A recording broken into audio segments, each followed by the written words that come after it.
The Thar डकैती। रात का समय था और राजस्थान की सर्द हवाओं के बीच एक अजीब सी खामोशी छाई हुई थी। लेकिन इस खामोशी के पीछे छुपा था एक संगठित अपराध का बड़ा खेल, जो राजस्थान के एक छोटे से गांव से लेकर पूरे देश भर में चर्चाओं का विषय बन गया था। ये कहानी है एक गैंग की, जो अपने अनोखे तरीके से एटीएम लूटने की योजना बनाता है। उनका तरीका इतना स्मार्ट था कि पुलिस भी चकरा गई।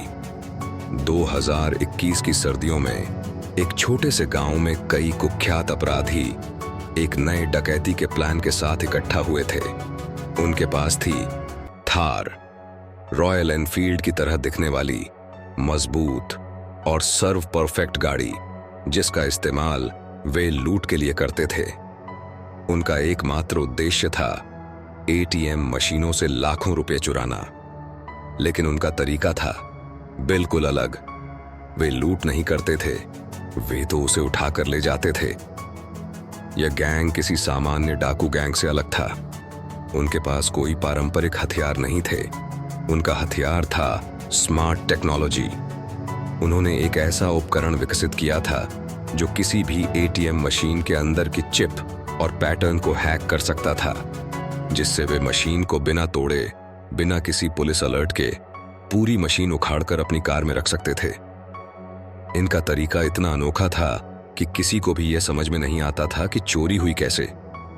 हर लूट को उन्होंने बिना शोर शराबे के अंजाम दिया और हर बार मशीन को उठाकर सीधे अपने ठिकाने पर लेकर जाते। सबसे पहले उनका शिकार एक राजस्थान के जोधपुर शहर में स्थित एटीएम था। रात के 2 बजे, जब पूरी सड़क सुनसान थी, वे अपनी थार गाड़ी में सवार हुए।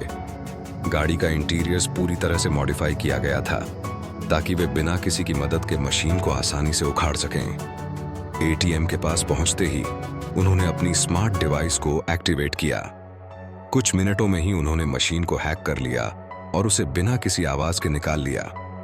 इस ऑपरेशन में सिर्फ 10 मिनट लगे थे। फिर वे उसी अंदाज में हड़बड़ी से भाग खड़े हुए। एटीएम मशीन में रखा पैसा और डेटा उनके साथ था। चोरी की घटना के बाद पुलिस को कोई ठोस सुराग नहीं मिला। कोई शोर नहीं हुआ, न कोई गाड़ी की आवाज सुनाई दी। केवल गाड़ी की टायर की निशानियां थीं, जो उन्होंने खेतों से होते हुए अपनी मंजिल तक छोड़ दी थीं। पुलिस के पास केवल एक सुराग था, थार गाड़ी का अद्वितीय निशान। लेकिन क्या यह गाड़ी एक साधारण गाड़ी थी या फिर किसी खास गिरोह से जुड़ी हुई? 2 हफ्ते बाद गैंग ने अपना दूसरा हमला जयपुर शहर के एक बड़े मॉल के बाहर किया। इस बार उन्होंने मॉल के पास स्थित एटीएम मशीन को निशाना बनाया। फिर वही प्रक्रिया, डिवाइस का इस्तेमाल करके मशीन को हैक किया और उठाकर ले गए। इस बार उनके पास ज्यादा पैसा था, लगभग 1.5 करोड़ रुपए। हालांकि पुलिस अब शक करने लगी थी, लेकिन फिर भी कोई ठोस कदम नहीं उठा पाई।